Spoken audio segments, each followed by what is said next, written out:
Hello bachcho, let's read this question. The question says equal quantity of electricity is passed through three electrolytic cells containing aqueous solutions of FeCl3, Fe2SO4 whole thrice, FeNO3 whole thrice. Regarding the electrolytic process, which of the following is or are correct assuming at cathode only iron is reduced?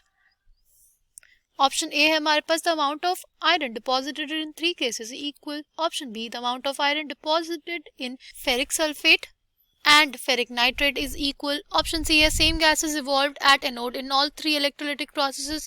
Option D है हमारे पास amount of iron deposited in ferric sulfate is double than that of iron deposited in case of ferric nitrate. ठीक. The key concept for this question is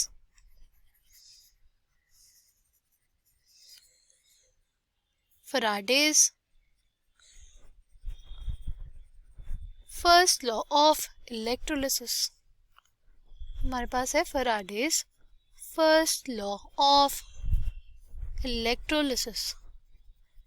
ठीक है, क्या कहता है हमारे पास Faraday's first law of electrolysis? Faraday first law of electrolysis states that the amount of chemical reaction which occurs at any electrode during electrolysis by a current is directly proportional to the quantity of electricity passed through the electrolyte. तो एक जो हमारे पास amount of कोई भी chemical reaction होता है किसी भी इलेक्ट्रोड पे, वो हमारे पास डायरेक्टली प्रोपोर्शनल होता है to the quantity of electricity passed through the electrolyte. ठीक है, यानी W is directly proportional to Q. ठीक है, अगर हमारे पास हम सेम अमाउंट ऑफ इलेक्ट्रिसिटी को पास करेंगे तीन डिफरेंट हमारे इलेक्ट्रोलाइटिक सेल से, तो लेट्स सी क्या होगा. देखो यहाँ पे हमारे पास जो तीन सॉल्यूशंस दिए गए हैं कौन कौन से हैं. हमारे पास जो तीनों हैं वो है FeCl3, फेरिक नाइट्रेट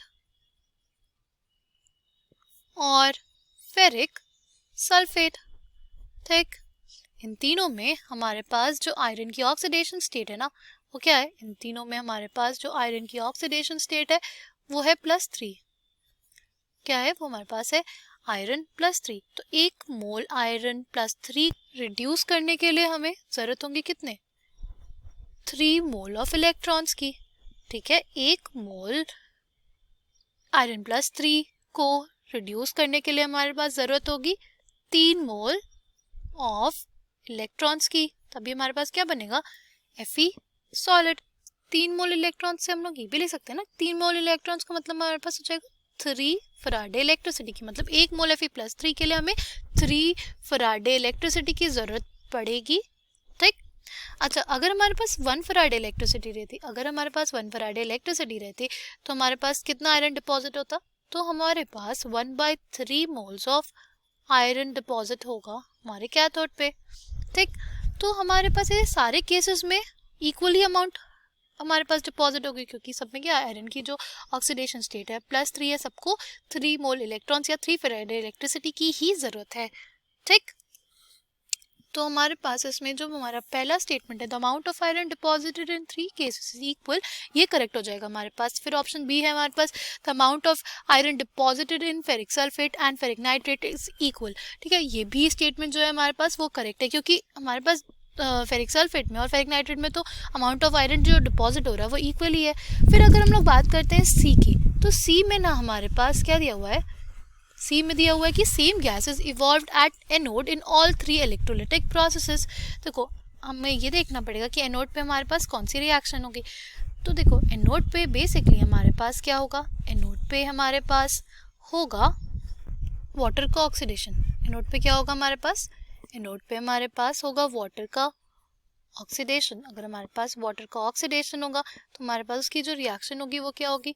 वो हमारे पास बेसिकली हो जाएगी क्या?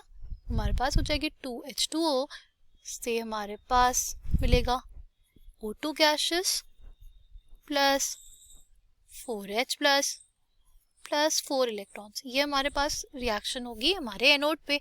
ठीक है, तो हमारे पास तीनों ही केसेस में एनोड पे हमारे पास रिलीज होगी ऑक्सीजन गैस, इसलिए जो हमारा ऑप्शन सी है ना वो भी करेक्ट हो जाएगा. ठीक, ऑप्शन डी की अगर बात करें तो ऑप्शन डी हमारे पास इनकरेक्ट है. ठीक, इस क्वेश्चन का करेक्ट आंसर क्या हो जाएंगे हमारे पास? इस क्वेश्चन के जो हमारे पास करेक्ट आंसर्स है वो है ऑप्शन A, B और C. I hope you understood it well. Thank you and all the best.